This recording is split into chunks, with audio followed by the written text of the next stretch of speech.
How wonderful to have you all out so early on a Saturday morning. This is a great credit not only to Minnesotans, but your love for history. Cheers. This is a special day for us. About a month ago, some of you in the room, a contingent of 90, went to Gettysburg for the 150th anniversary. And I hasten to add that while that contingent was in Gettysburg, we had day after day of wonderful programming here for which there was a great response. And maybe some of you came to Dick Moe's lecture and some of that programming here and at Fort Snelling. Daryl and Diane and others were on the East Coast. But among the highlights of that trip to Gettysburg was the opportunity to experience, take part in really a powerful new experience. And that was early in the morning, really I think the first full day you were open to the public. Barbara opened the Seminary Ridge Museum early for our troop of Minnesotans to go through and have a couple hours in the museum, this brand new museum, before it opened to the public that day. As the public was queuing up, we were inside enjoying this special experience. And it was wonderful. And I'm just going to shamelessly put this plug in right now. You've all got this flyer, and there's information on the back about the seminary and the museum. And there's some more information on the brochure. And if you're planning a trip out east, this has got to be at the top of your list. The Lutheran Theological Seminary at Gettysburg and the Adams County Historical Society have joined together to collaborate on this new museum that promotes greater understanding of the Civil War events that took place at the seminary on Seminary Ridge during the Battle of Gettysburg in 1863. And I think the fact that this is such a successful collaboration is worth noting. And that's a wonderful thing to have happen today, to have two institutions collaborate to make something wonderful happen.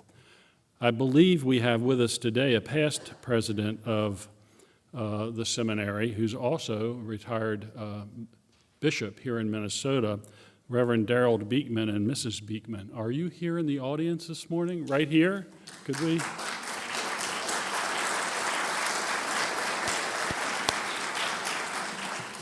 Great to have you with us this morning. And I would just want to ask, because I met another alumnus on my way in, are there any other Gettysburg College or seminary alums here? Oh, there are a few. Good to have you here this morning. Great. Okay. Well, we're going to talk, Barbara's not actually going to focus so much on the Seminary Ridge Museum, so I thought I would go ahead and do that because I want you all to know about it. The museum tells previously untold stories for visitors who make this important American pilgrimage to the battlefield. And in its new use as a museum, this original seminary building continues to draw national attention as a unique and unparalleled crossroads in the American experience, focusing on themes of faith and freedom that fill an important gap in telling the Gettysburg story and explaining its larger and lasting meanings. So with us today is Barbara Franco to talk about faith and freedom in the Civil War. Let me tell you a little bit about Barbara. Barbara's a graduate of Bryn Mawr College and the Cooperstown Graduate Program in Museum Studies. Barbara began her museum career as curator of decorative arts at Munson Williams Proctor Institute in Utica, New York, and then assistant director at the Museum of Our National Heritage in Lexington, Massachusetts. I believe she was there when that opened in 1975. From 1990 to 1995, Barbara was the assistant director for museums at the Minnesota Historical Society, with responsibility for the educational programs, exhibitions, and museum collections in a new history center that opened to the public in the fall of 1992. So Barbara helped to open this museum. In our parlance, we have people in the field who, over their career, seem to be openers. Other professions talk about closers. As you'll get the drift in this. Barbara's an opener. From 1995 to 2003, she served as president and CEO of the Historical Society of Washington, D.C., where she played an active role in promoting community history as well as heritage tourism. And she headed up the project to create the City Museum of Washington, D.C., which opened in May of 2003 at the renovated Carnegie Library building at Mount Vernon Square, which is a beautiful building. From 2004 to 2011, she served as executive director of the Pennsylvania Historical and Museum Commission, the official history agency of Pennsylvania responsible for the preservation, interpretation, and promotion of Pennsylvania's past. She's currently the executive director of the Seminary Ridge Museum on the campus of the Lutheran Theological Seminary in Gettysburg, one of the lasting legacies of the 150th anniversary of the Battle of Gettysburg. Barbara is clearly a national leader in history museums. She's past chair of the American Association for State and Local History. Since 1997, she's been a faculty member of the annual Seminar for Historical Administration, teaching a course on managing change in historical museums and institutions. She has brought her extensive experience to bear in heritage tourism development and in state and national planning for the 150th anniversary of the American Civil War. Please join me in warmly welcoming back to Minnesota to the museum that she helped to open 20 years ago, last fall, Barbara Franco.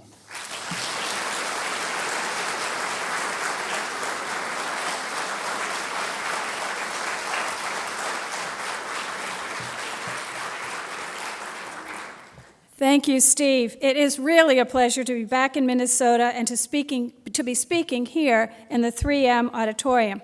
It certainly feels like a homecoming, and thanks for that introduction. I have to tell you that I'm even wearing my Minnesota credentials. I have a pin, a First Minnesota pin, that was a gift from the group that came to visit Gettysburg for the 150th, so I wear it proudly. Thank you. Gettysburg is one of the bloodiest and most destructive battles in the Civil War that tore the United States apart. Millions of visitors return year after year to the site of the battle as a place of reconciliation and renewal. In part because of the dedication of the National Cemetery and the words that Lincoln spoke there. Visitors often describe their visit as a spiritual experience, and the Gettysburg Address has been interpreted both as a deeply religious text and as a call to action to complete the unfinished work for freedom in America and around the world. One question still haunts the battlefield. What brought the states to war with each other?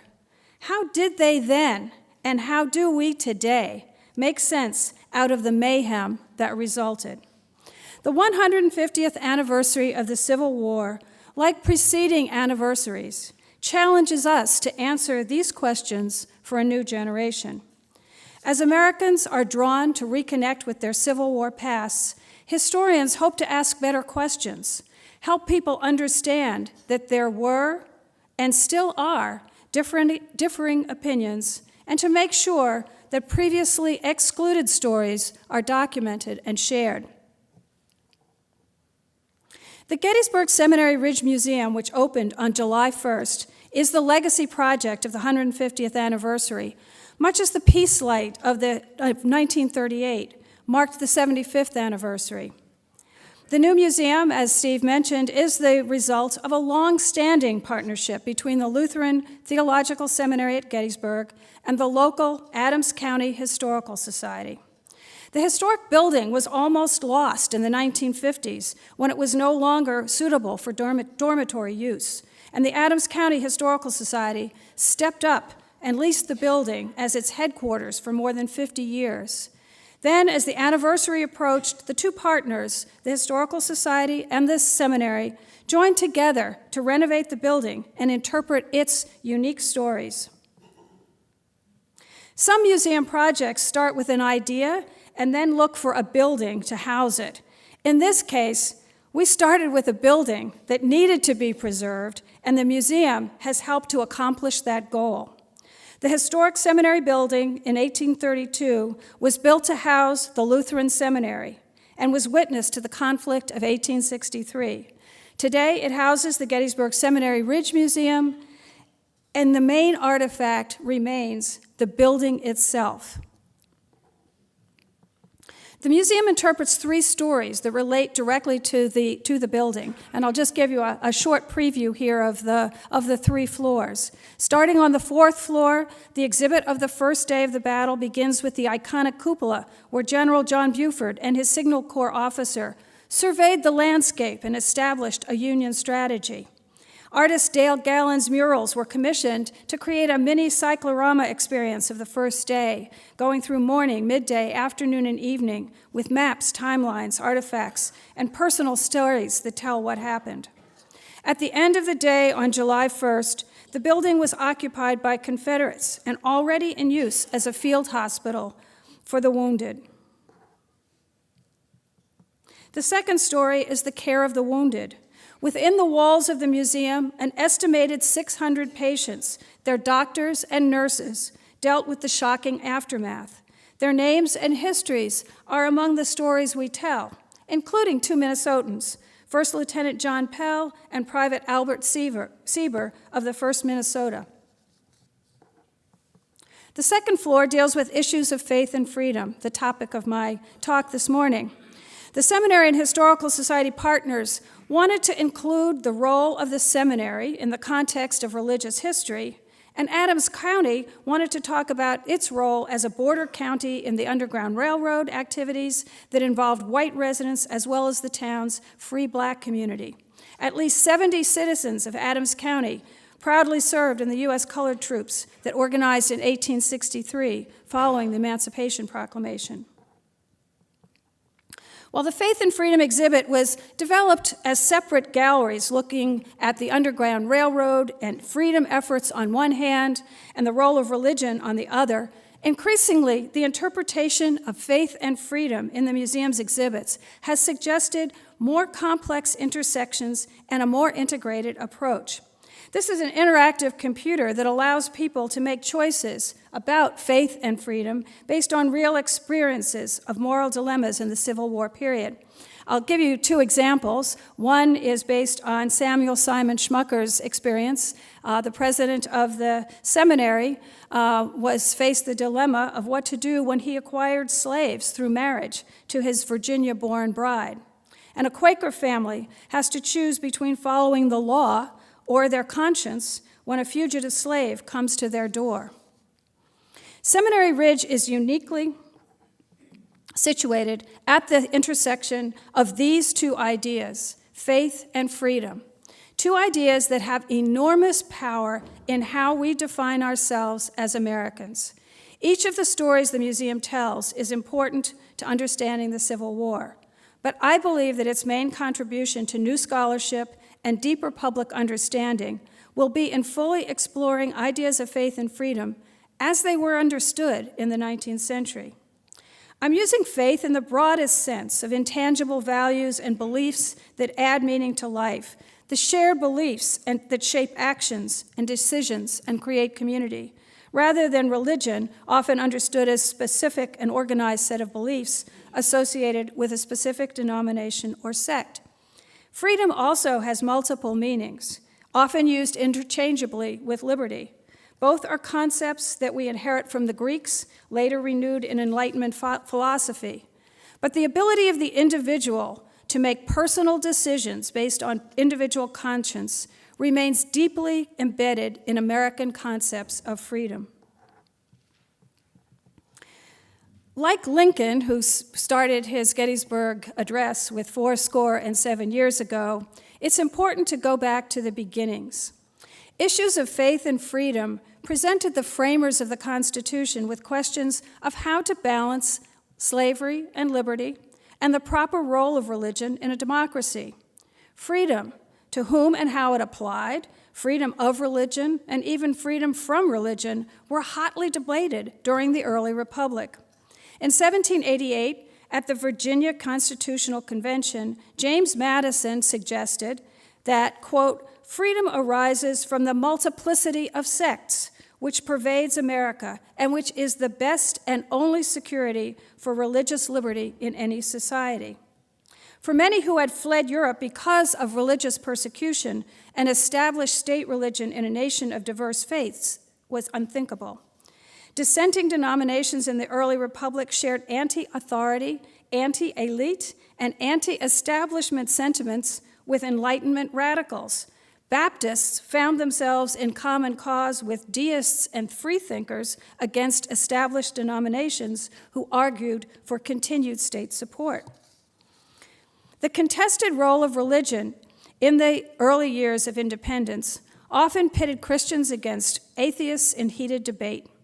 Abigail Adams, writing to her daughter in 1794, feared that Republican principles of freedom of conscience and religious liberty might cause the demise of Christianity.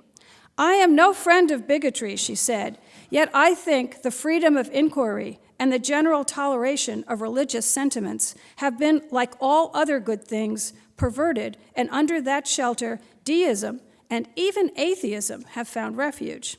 Revolutionary Thomas Payne, much maligned for his outspoken deism, wrote, quote, "I have always supported strenuously the right of every man to his opinion, however different that opinion may be."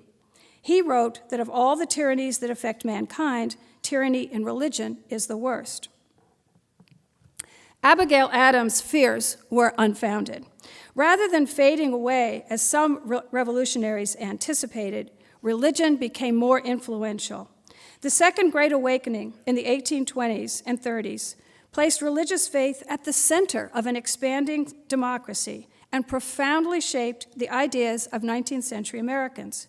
Many agreed with her husband, John Adams, that, quote, "It is religion and morality alone which can establish the principles upon which freedom can stand." But freedom was also contested.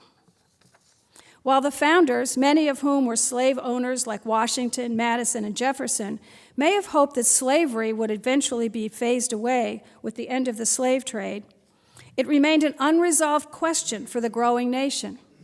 The Constitution's great compromise allowed the states to come together as a nation, but did not solve the inherent contradiction of the self-evident truth that all men are created equal, yet men could be defined as property and counted as only 3/5 of a person. The economic success of cotton, the dramatic increase in the number of enslaved African Americans, and the expansion west created controversy about extending or limiting slavery's growth. When the seminary building in Gettysburg was completed in 1832, the abolition of slavery was already a crisis of conscience for many throughout the world. Philosopher Charles Taylor writes in Religion in a Free Society that the United States is, quote, "a country whose common values were from the beginning organized around certain defined ideas, understandings of freedom. What has been described as a public philosophy, it is a country, moreover, where the crucial inner battles, in particular the bloody struggles of the Civil War, were fought in the name of interpretations of this philosophy." In his groundbreaking work on the Civil War as a theological crisis, Mark Noll defines this philosophy in what he calls religious habits of mind, common values and shared philosophy that resulted from the American experience. Americans, North and South, shared common religious beliefs and Christian, mainly Protestant traditions. They turned to the Bible for direction, but steeped in the Enlightenment also believed that common sense and observation showed simple truths that were self-evident. This marriage of biblical inerrancy and Enlightenment certainty, he argues, became the basis for an American faith in both the civic and religious spheres that sustained and spurred progress, but also helped fuel the bitter conflicts of the Civil War. Americans, he concludes, were children of the Enlightenment as well as children of God. So I want to just go through what some of those values, what was this faith that Americans held in common. It included biblical authority. 19th century Americans accepted the authority of the Bible and shared a widespread belief that the Bible forecast the providential destiny of America. Many Protestant sects believed that the Bible should be accessible to all and could be interpreted by ordinary people. Personal salvation was a common held belief. Biblical text, accessible to all, was also open to individual interpretation and produced an array of religious ideas and splintered denominations. Literal interpretations of biblical prophecy found expression in new movements outside the religious establishment. Madison would have taken heart to see the proliferation of new religions: Mormons, Millerites, Transcendentalists, Unitarians, Free Will Baptists, New Light Presbyterians, Hicksite Quakers. The list goes on. Revivalism, in particular, supported the democratization of a faith that invited men, women, rich, poor, black and white, North and South, to participate in their own personal salvation and destiny. Americans also believed in public virtue. This is a kind of a continuation of Republican virtue from the Revolutionary period. They believed that there was a relationship between private character and public well-being. For 19th century Americans, a virtuous character was linked to political liberty, and both were necessary to assure a flourishing society. The opposite, lack of virtue or sinfulness, could endanger both liberty and society. Northerners pointed to the sin of slavery. Southerners pointed to the deism, rampant individualism, and free labor conditions in northern industrial cities as sinful and ungodly. Discipline of self and others was seen as a moral duty. Faith was invoked to help moderate personal behavior within acceptable bounds. Enslaved and free blacks, widely considered lacking in self-discipline, as were children and women, required social structures and moral strictures based on the model of the patriarchal family. Southern writers often referred to the responsibility of the master to discipline the slave, just as a father had the responsibility to discipline his children. Volunteerism is also a character, a value that is held by Americans. Americans believe that individuals have the power, acting alone or in groups, to effect change. So in the 19th century, you see temperance societies, fraternal organizations, mutual aid societies, trade unions, and reform groups established to address social ills and problems of all kinds. During the Civil War, both sides received an outpouring of help from volunteer organizations. The U.S. Christian Commission, sanitary commissions, ladies' aid societies were all important parts of the war efforts. Individuals like Clara Barton volunteered their time to assist the wounded and missing. The role of the individual to make a difference spurred many to organize 19th century reform movements of all kinds, like abolition and women's rights. Common sense. Thomas Payne's publication, Common Sense, is often credited with turning the tide of the American Revolution and rallying support for the revolutionary cause. Although Payne was later discredited for his deism and anti-slavery beliefs, the term common sense has nonetheless continued to resonate with Americans. Deeply embedded in the belief systems of Americans is an Enlightenment faith in human ability and the power of ordinary people to make the right moral choices. And finally, providence. The providential destiny of the United States was believed to be one of progress. Americans emerged from the Revolution with a confidence that they could change the future. Interpretations of millennial prophecy, Christ's return and 1,000-year reign, provided a strong religious impetus for visions of a better future. Americans invoked providence with confidence in their abilities to fathom God's actions and determine who was responsible for events. The success of the cotton economy and the growth of slavery, for some, provided ample evidence of God's approval. Representative John H. Savage of Tennessee in 1850 wrote that, quote, "With the possession of slaves, the progress of this country has been onward and upward, with a power so mighty and a flight so rapid as to leave no doubt upon my mind that the approving smiles of Providence have rested upon us." If the Bible was the defining authority for religious faith, the Constitution and Declaration of Independence were the secular documents defining American freedom. But the founding documents themselves had internal contradictions, and Americans remained sharply divided on definitions and understandings of freedom. Lincoln remarked that the world has never had a good definition of the word liberty. The American people just now are much in want of one. We all declare for liberty, but in using the same word, we do not all mean the same thing.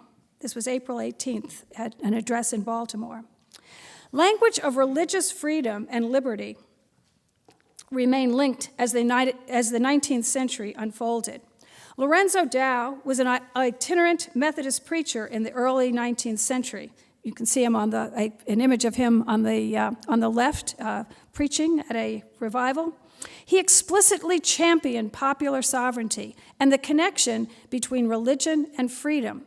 In 1814, he wrote, "But if all men are born equal and endowed with unalienable rights by their Creator in the blessings of life, liberty, and the pursuit of happiness, then there can be no just reason as cause why he may or should not think and judge and act for himself in matters of religion, opinion, and private judgment." Samuel Simon Schmucker, president of the Gettysburg Lutheran Seminary, writing 30 years later on slavery, echoed similar language. He said, quote, "We believe that God has of one blood created all nations to dwell on the face of the earth, has endowed them all with the powers of moral agency, and invested them all with certain inalienable rights and obligations, life, liberty, the pursuit of happiness, and the discharge of what they believe to be their religious duties.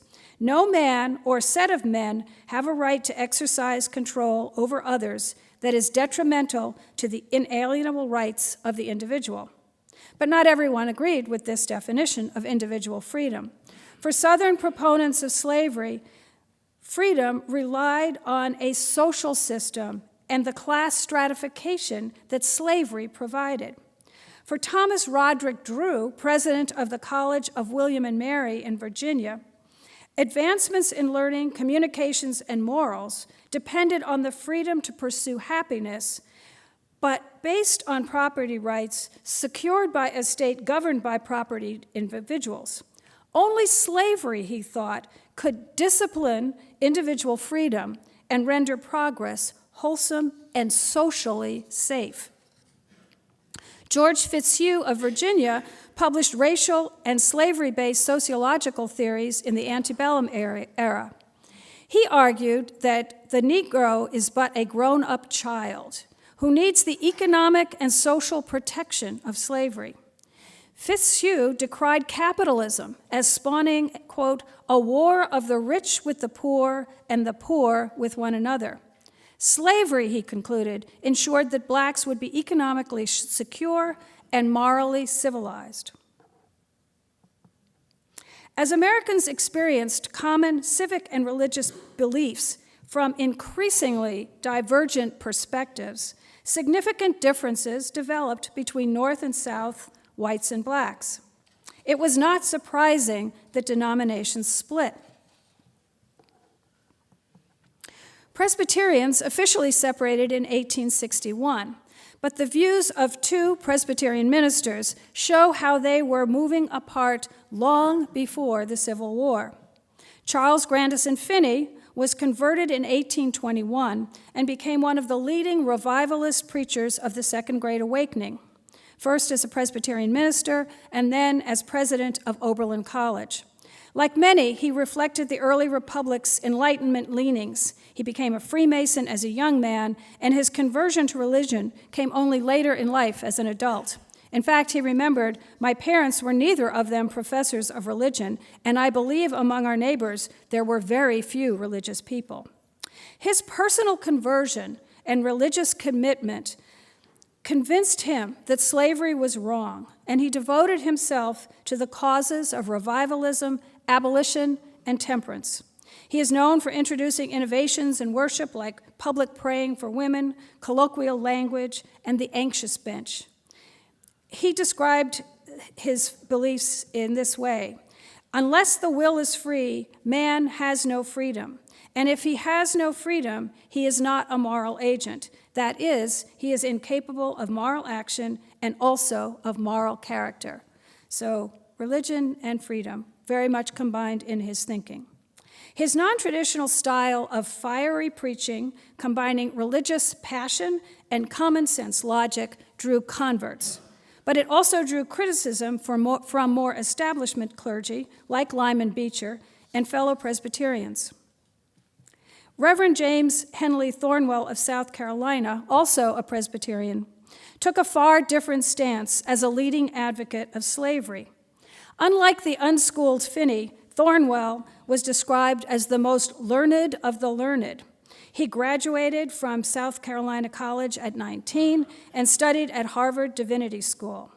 Thornwell staunchly defended biblical orthodoxy. He found no explicit condemnation of slavery in Scripture, only rules governing the behavior of slaves and masters, and he therefore argued that Christians should go no further than the Scripture in mandating moral codes. He advocated the benevolent qualities of Southern slave owning, in which slaves were part of the Christian master's household, in contrast to the Northern factory system, in which owners had no responsibility for the well-being of their workers. Northern abolitionists who fomented against biblically sanctioned Southern traditions were dangerous radicals, disrupting what he called regulated freedom. In an 1850s sermon in Charleston, South Carolina, he said, "The parties in this conflict are not merely abolitionists and slaveholders. They are atheists, socialists, communists, red Republicans, Jacobins on one side, and the friends of order and regulated freedom on the other. In one word, the world is the battleground, Christianity and atheism the combatants, and the progress of humanity at stake." Evangelical Baptists and Methodists also divided over the issue of slavery. Although John Wesley, a founder of the Methodist movement, opposed slavery, churches in America at first attempted to avoid the issue. Evangelical religious thinking changed over time, from condemning to condoning slavery, and finally espousing it as ordained by God. During the Second Great Awakening, Baptists and Methodists in the South attracted African American and white converts to Christianity in large numbers through revivals and personal conversions. In 1790, for example, 25% of whites were church members and 12% of blacks. By 1850, 53% of whites and 40% of blacks were affiliated with churches. The success of their mission work seemed to prove that they were following God's plan. While many Methodists and Baptists originally accepted that slavery was wrong, they came to see it as an opportunity to convert the enslaved. The evangelical message of individual salvation, expressive and emotional worship, and an opportunity to learn to read all had strong appeal to enslaved blacks. African American evangelists and preachers were particularly successful in bringing in new converts. Baptist and Methodist missionaries then faced a dilemma: how to reconcile the enslavement of fellow Christians who were now no longer heathen slaves as described in the Bible. As pro- and anti-slavery arguments became more heated, clergy who continued to preach against slavery were increasingly forced to leave the South or face real or threatened violence. To continue their plantation missions, evangelicals who remained in the South had to gain the permission and support of owners. They could not be associated with abolition if they wanted to continue their mission. Many already believed that religion and politics were best kept separate and preferred to avoid the issue of slavery rather than disrupt their congregational worship. Others were able to espouse slavery as a positive good that allowed them to convert African Americans. Increasingly, white Southerners saw their black co-religionists as needing continued oversight, paternalism, and protection in order to be good Christians. And this was particularly after 1831, which was when Nat Turner's rebellion ended with the death of some 45 whites and hundreds of blacks who were executed or murdered. And he was a slave and a deeply religious convert to Christianity, whose actions were the result of what he saw as a vision from God. When Southern evangelists criticized the efforts of abolitionists as dangerous, they feared that the disruption of their proselytizing mission would endanger African Americans, who they saw as unsuited to freedom and better served under white protection.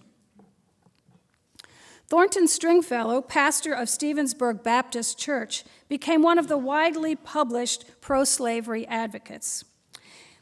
He wrote, "It is to be hoped that on a question of such vital importance as this to the peace and safety of our common country, as well as to the welfare of the church, we shall be seen cleaving to the Bible and taking all our decisions about this matter from its inspired pages."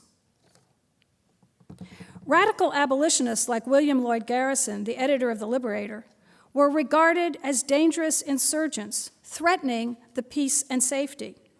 Deeply religious, Garrison's message, holding slave owners personally accountable for the sin of owning slaves, and his unwillingness to accept anything less than immediate abolition, found support among some Northern Methodists and Baptists. Heated debates over slavery often took on an apocalyptic cast, with the sin of slavery seen as affecting the liberty and the ultimate salvation of all Americans. Followers of William Miller, who hoped that the end of the world and the second advent of Christ would occur in the 1840s, included many abolitionists who were attracted by the notion of divine intervention to bring an immediate end to slavery. Miller, a deist in his youth, was later converted as a free will Baptist and predicted the end of the world through his extensive personal reading and study of the Bible. Gilbert Haven, a Methodist pastor and editor, was anti-slavery, pro-union, and advocated for equality for blacks.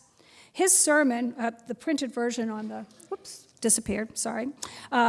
his sermon on November 1863 makes very clear the connection between the war and the millennium.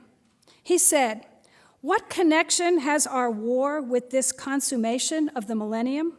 To gain this victory, we are now contending. All governments based on the few, by the few, and for the few are hostile to the government of Christ and must be abolished before his glory fully comes.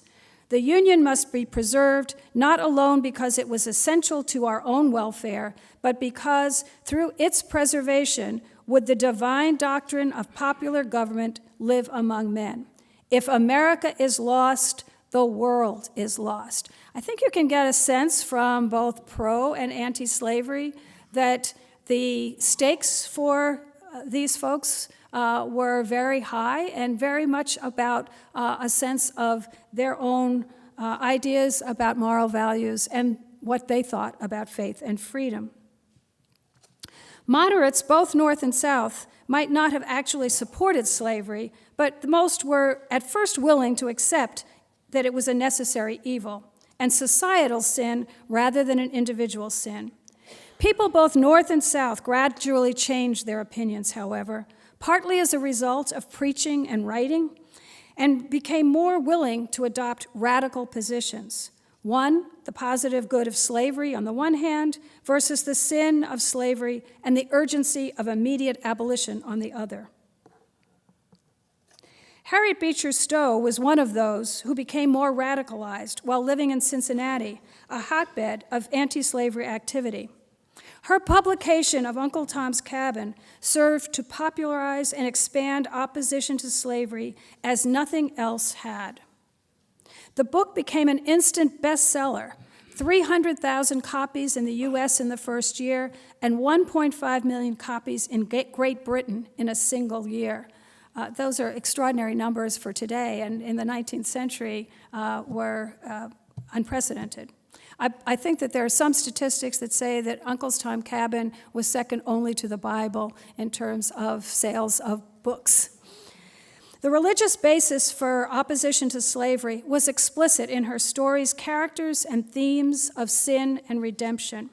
This is how she explained why she wrote Uncle Tom's Cabin.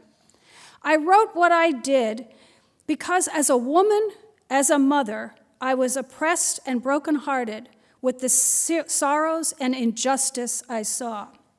Because as a Christian, I felt the dishonor to Christianity. Because as a lover of my country, I troubled at the coming day of wrath. Her words echo the seriousness both sides felt of impending doom, North and South, if slavery were abolished or not abolished.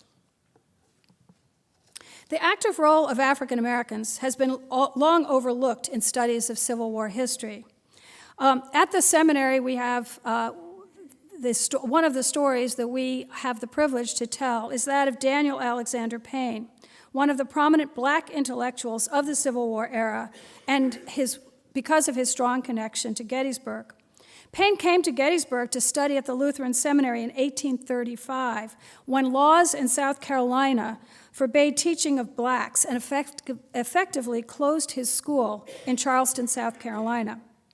When Payne came to study at the seminary, his first question was whether he would be required to go to Liberia as a missionary. Payne agreed to study at the Gettysburg Seminary only when he was assured that that was not a requirement. The Liberia American Colonization Society, founded in 1822, was a controversial solution to the problem of slavery, a return of freed African Americans to the newly formed African nation. As a free black living in Charleston, Payne witnessed firsthand the racism and devastation of slavery, and he was an outspoken critic. Payne went on to become bishop in the African Methodist Episcopal Church and later commented that the South was invoking God against the North invoking God against the South, and blacks invoking God against both. Payne's work shows how important it is to look at the religious history of enslaved and free blacks apart from their white co-religionists. It is also important to remember that the issue of slavery was not limited to Protestant denominations. Immigrants and immigration was changing the religious landscape of 19th century America. Catholics, growing in numbers through immigration, especially from Ireland, tried to remain aloof from the slavery controversy. Many were struggling to define what it meant to be an American Catholic in a pluralistic society, where anti-Catholic sentiment expressed fears that Catholicism was not compatible with freedom and a democratic government. Pope Gregory XVI, in 1839, issued an apostolic letter condemning the slave trade. But politically, American Catholics tended to be Democrats, while abolitionists, who were more likely to be supporters of the Republican Party, were often blatantly anti-Catholic. Catholics fought on both sides in an attempt to show their patriotism and be accepted as Americans. The Daughters of Charity, who were among the nurses who gave care to the wounded at Gettysburg and also specifically in the seminary building, saw their mission of mercy to soldiers as an opportunity to make new converts and to break down Protestant prejudices. One of the famous monuments at Gettysburg is a memorial to Reverend William E. Corby, chaplain of the Irish Brigade, giving general absolution and blessing before the Battle of Gettysburg on July 2, 1863. Jews in America also served on both sides. The 150th anniversary of the Civil War has sparked new research that has produced a PBS film, Jewish Soldiers in Blue and Gray, and a traveling exhibition, Passages Through the Fire, Jews and the Civil War. Bringing interest to this and new research has really revealed the number of Jewish soldiers who fought. And this, you see a photograph of Jacobs of the 83rd New York, who was wounded at Gettysburg. And there was an unusual number of Jewish soldiers who fought at Gettysburg, partly because there were so many German units there, and German-speaking units, and many of the Jewish soldiers were recent immigrants and spoke German, so were more comfortable serving in those units than in some others. Jews were also divided over how Judaic law should be followed in a changing world, splitting into Reform and conservative branches. Prominent rabbis took opposing views of slavery, much as Christian clergy separated on these ideas. Taking the more conservative view of Scripture, Rabbi Morris Raphael of New York in 1861 asked, "Is slaveholding condemned as a sin in sacred Scripture? How this question can at all arise in the mind of any man that has received religious education and is acquainted with the history of the Bible is a phenomenon I cannot explain to myself." But Rabbi David Einhorn, on the furthest on the right, was a leading proponent of Reform Judaism in Baltimore. He argued that, quote, "slavery is immoral and must be abolished. Does the Negro have less ability to think, to feel, to will? Does he have less of a desire to happiness?" In both North and South, religious arguments and concern helped bring extreme positions to the center. Southern clergy preached that slavery was ordained by God, and Northern reformers called for immediate abolition to fulfill millennial prophecies. David Goldfield, author of America Aflame, suggests that these extreme positions, supported by religious arguments, made it harder to find political compromise and helped tip the balance toward war rather than a peaceful solution.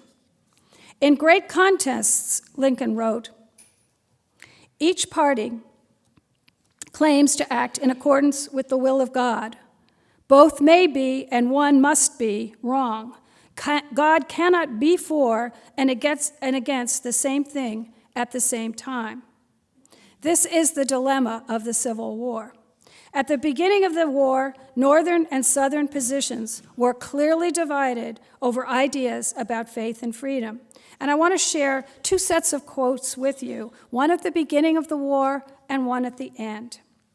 Henry Ward Beecher, on January 4th, 1861, and this was at a day of national fasting, hoping for continued peace, preached, quote, "Where the Bible has been in the household and read without hindrance by parents and children together, there you have had an indomitable yeomanry, a state that would not have a tyrant on the throne, a government that would not have a slave or a serf in the field." In contrast, James Henley Thornwell, preaching in South Carolina 6 weeks earlier, also at a day of fasting, said that the relation betwixt the slave and his master is not inconsistent with the word of God we have long since settled. We cherish the institution not from avarice, but from principle. In 1865, after 4 long years of war and an estimated 750,000 deaths, both sides were still divided. Here are 2 quotes from 1865. The Army and Navy Messenger, published in Shreveport, Louisiana, March 1865, wrote, quote, "The character of the war is with us, essentially and necessarily religion. In its simplest form, the war with us is for freedom of conscience, freedom to interpret the Bible and worship God according to the dictates of our own consciences." Henry Ward Beecher, in preaching in April 23rd, 1865, drew his conclusions and meaning from Union victory. God, I think, has said, by the voice of this event to all nations of the earth, Republican liberty based upon true Christianity is firm as the foundation of the globe. And here we are at the 150th anniversary of the Civil War and the Battle of Gettysburg, 150 years later. At the end of the exhibit at the Seminary Ridge Museum, we try to make connections between the Battle of Gettysburg and the long struggle for freedom in America. The museum's hope is to engage people to consider dilemmas and questions of what faith and freedom then and now were, and to leave our visitors thinking, even if that is sometimes uncomfortable and unsettling. In fact, we are looking at how to deal with the aftermath of our exhibit to actually be able to talk with people and encourage continued conversation. Most of all, we hope that the opening of the new museum will broaden that conversation about issues of faith and freedom in America. An interactive talkback board asks visitors to tell us what they think is the unfinished work for freedom. In just the first month, visitors have left hundreds of comments. Their words tell a modern-day story of both shared beliefs and divided views. And I want to show you a few of those examples of those. Gay marriage in all states. There were a tremendous number about gay marriage and gay rights, I think partly because of the Supreme Court ruling just at the same time. Another says we must all accept responsibility and personal vision for our own and each other's freedom. Equal rights and the ability of the disabled to move from one state to another with their benefits intact. To limit government control of our lives, only then will we be truly free. Signed, CSA. Freedom of religion, not from religion. This freedom brings all the others. But next to it was an answer. But what if God did not give you faith? Shouldn't you be free to doubt? These are really typical of the responses, and I've had a chance to go through them quickly to sort, and they group around a number of recurring issues. There are general issues of freedom, equality of opportunity, peace, tolerance, but they also address specific questions about racism, reproductive rights, GLBT rights, women's rights, politics, and the role of government. Why do people come to Gettysburg? Visitors to the museum certainly come to learn about the past, but I think they also come to learn about themselves. As Americans, we still share many basic beliefs that bind us together as a nation, but we still remain deeply divided over issues of faith and freedom in an ever-changing world. Understanding how Americans 150 years ago dealt with these dilemmas may help us understand them today. And I'm going to leave you with one comment from a visitor that really says it more eloquently than I possibly could. This Post-it note said, "You do not always have to agree with each other. You may not like how I feel, and I might not like how you feel. But this is why all of these men died, for our rights to agree or disagree. God bless."